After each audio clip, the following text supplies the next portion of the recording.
Udah lihat gimana cuannya dari bisnis ekspor? Pasti pengen juga dong punya bisnis ekspor yang bisa menghasilkan cuan yang banyak. Dengan ekspor, pengusaha bisa meraih market yang jauh lebih luas. Gak heran nih bos, kalau ekspor menjadi salah satu strategi utama yang digunakan untuk bersaing di pasar internasional. Kalau kita udah punya produk yang mumpuni dan pengen memperluas penjualan sampai go internasional, ini dia tips cuan bisnis ekspor. Pertama nih bos, tentukan dulu produk yang akan kita ekspor. Penentuan ini nggak sembarangan ya, harus melalui riset untuk mengetahui kebutuhan pasar. Setiap benua atau negara pasti punya kebutuhan dan minat yang berbeda. Inilah yang menjadi poin utama riset pasar.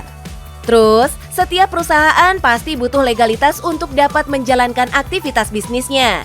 Sama juga saat kita mau memulai bisnis ekspor-impor. Ada dokumen legalitas yang dibutuhkan seperti akta notaris yang menyebutkan status bisnis perusahaan, kartu NPWP, dan surat izin yang dikeluarkan oleh pemerintah.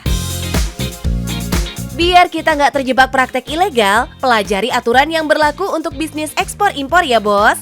Mempelajari dokumen proses ekspor juga bisa memberi kita pandangan tentang seluk-beluk dunia ekspor di Indonesia. Selanjutnya bos, manfaatkan internet untuk mempromosikan produk dan mencari buyer dari luar negeri.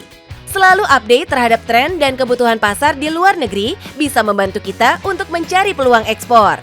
Terakhir nih bos, untuk mendukung pertumbuhan ekonomi di Indonesia, pemerintah menyediakan fasilitas yang bisa diakses eksportir. Sebagai pemula, kita bisa memanfaatkan fasilitas tersebut dan mengembangkan bisnis sesuai harapan. Salah satu contoh fasilitas ekspor yang disediakan pemerintah negara kita adalah fasilitas fiskal. Gimana bos? Makin tertarik kan untuk melebarkan market bisnis ke luar negeri?